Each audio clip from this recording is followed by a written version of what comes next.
एक अखबार बेचने वाला भारत का राष्ट्रपति कहलाया। एक गरीब परिवार का लड़का जिसने महज छोटे छोटे सपने देखे थे, लेकिन एक दिन मिसाइल मैन कहलाया। क्या एक गरीब परिवार का लड़का दुनिया के सबसे बड़े साइंटिस्ट ग्रुप में शामिल हो सकता है? और सबसे बड़ा सवाल, क्या हम एपीजे अब्दुल कलाम के सपनों को पूरा कर पाए हैं? एक ऐसा इंसान जिसका नाम कभी पॉलिटिक्स में नहीं आया, वो भारत का सबसे लोकप्रिय राज्यसभा मेंबर हो सकता है? ये सब सवाल हमारे मन में आना जरूरी है, क्योंकि डॉक्टर कलाम सिर्फ एक वैज्ञानिक ही नहीं, बल्कि एक सपना देखने और दिखाने वाले एक महान इंसान थे। हेलो दोस्तों, मेरा नाम है गौरव और आज की वीडियो में हम बात करेंगे डॉक्टर एपीजे अब्दुल कलाम के बारे में। आज की वीडियो में हम बात करेंगे कैसे डॉक्टर कलाम एक छोटे से गांव से निकल के एक अखबार बेचने वाले से लेके एक मशहूर वैज्ञानिक से एक राष्ट्रपति बनने तक का सफर कैसे तय किया, कैसे डॉक्टर कलाम ने आम लोगों को सपने देखना सिखाया। Let's get started without any distraction. Doctor Kalam का जन्म 15 अक्टूबर 1931 को तमिलनाडु के एक गांव रामेश्वरम में हुआ। उनका जन्म एक गरीब मछुआरे के परिवार में हुआ। उनके पिताजी जलालुद्दीन एक बोट ओन करते थे, एक नौका के मालिक, और उनकी माताजी आशिमा एक हाउसवाइफ थी। कलाम जी के परिवार की फाइनेंशियल कंडीशंस बहुत कमजोर थी। इसके चलते डॉक्टर कलाम को बहुत छोटी सी उम्र में ही काम करना शुरू करना पड़ा। वो सुबह जल्दी उठकर पहले अखबार बेचने जाते और उसके बाद अपने स्कूल के लिए चले जाते। इतनी गरीबी और मजबूरी होने के बाद भी डॉक्टर कलाम का फोकस सिर्फ अपनी पढ़ाई पर रहता था। डॉक्टर कलाम ने अपने जिंदगी में बहुत संघर्ष किए थे, इसलिए उनका मानना था जिंदगी में संघर्ष ही सफलता की असली चाबी है। स्कूल के दिनों में डॉक्टर कलाम का मैथ्स और साइंस बहुत जबरदस्त हुआ करता था। उन्होंने रामेश्वरम के स्वच्छ हायर इंटरनेशनल स्कूल से अपनी स्कूलिंग कंप्लीट की। फिर स्कूलिंग के बाद उन्होंने तिरुचिपल्ली के सेंट जोसेफ कॉलेज से अपनी फिजिक्स में ग्रेजुएशन कंप्लीट की। फिर फिजिक्स में ग्रेजुएशन कंप्लीट करने के बाद उन्होंने Madras institute of technology MIT join किया। Madras institute of technology join करने के बाद उनका एक प्रोजेक्ट काफ़ी ज़्यादा पॉपुलर हुआ, जिसमें उन्होंने एक फाइटर एयरक्राफ्ट का डिज़ाइन बनाया। इस प्रोजेक्ट को देखने के बाद उनके प्रोफेसर्स ने उनको कहा, कलाम तुम्हारा फ्यूचर बहुत ब्राइट है। उनके एकेडमिक जर्नी से हमें ये सीखने को मिलता है, अगर हम फोकस्ड रहें, कंसिस्टेंसी रखें, तो कामयाबी दूर नहीं। अपनी इंजीनियरिंग कंप्लीट करने के बाद doctor Kalam DRDO defence research and development organisation join करते हैं। उन्होंने यहाँ पर होवरक्राफ्ट प्रोजेक्ट स्टार्ट किया। 1969 में उनका करियर एक नए मोड़ पर आया, जब उन्होंने Indian research space organisation ISRO को ज्वाइन किया। इसरो ज्वाइन करने के बाद उन्होंने सैटेलाइट लॉन्च व्हीकल SLV और 1980s में SLV-3 का यूज करके भारत का पहला सैटेलाइट रोहिणी सक्सेसफुल ऑर्बिट में भेजा गया। इस मिशन की सफलता ने भारत को स्पेस टेक्नोलॉजी में एक नए मुकाम पर पहुंचाया। कलाम जी की लीडरशिप में भारत ने कई महत्वपूर्ण मिसाइल्स की डेवलपमेंट की। Integrated guided missile development programme के अंडर उन्होंने अग्नि और पृथ्वी मिसाइल को डेवलप किया, जो भारत की रक्षा शक्ति के लिए एक महत्वपूर्ण कदम था और पूरी दुनिया में परचम लहरा दिया।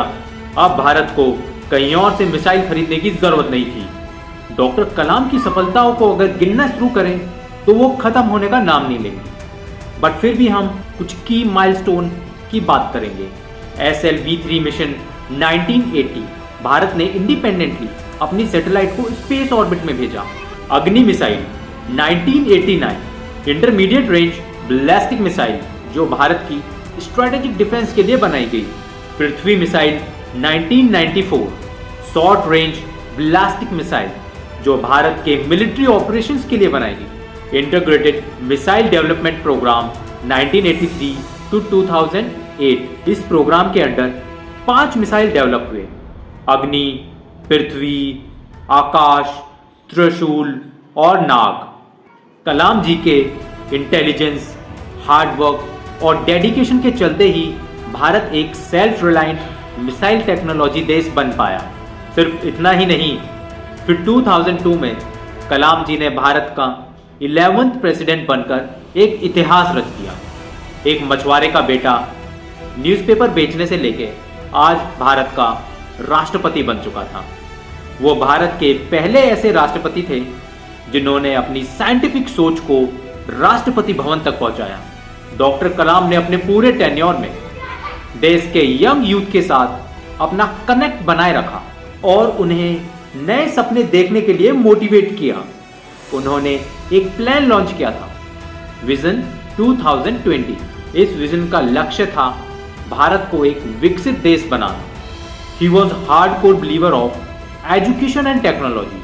इसलिए उन्होंने कहा था, अगर एजुकेशन, टेक्नोलॉजी और रूरल डेवलपमेंट पर फोकस किया जाए तो भारत एक नई ताकत बन के उभर सकता है। डॉक्टर कलाम सिर्फ एक वैज्ञानिक और राष्ट्रपति नहीं थे, बल्कि वो एक प्रेरणादायक भी थे।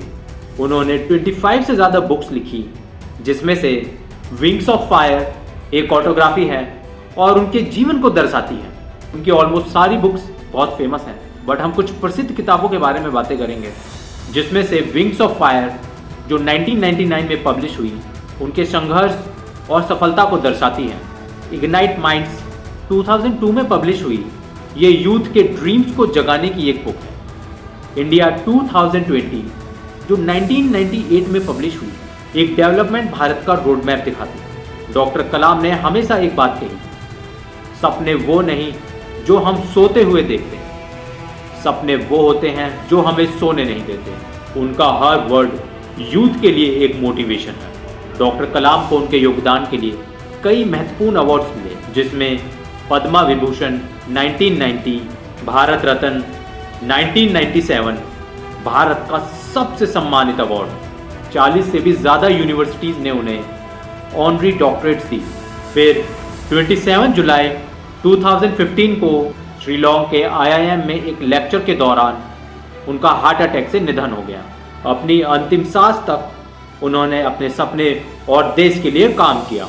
डॉक्टर कलाम ने हमेशा एक बात कही, जिंदगी में मुसीबत आने का मतलब ये नहीं कि आप हार गए, इसका मतलब है कि आपको अपने एफर्ट्स को और ज़्यादा बढ़ाना होगा।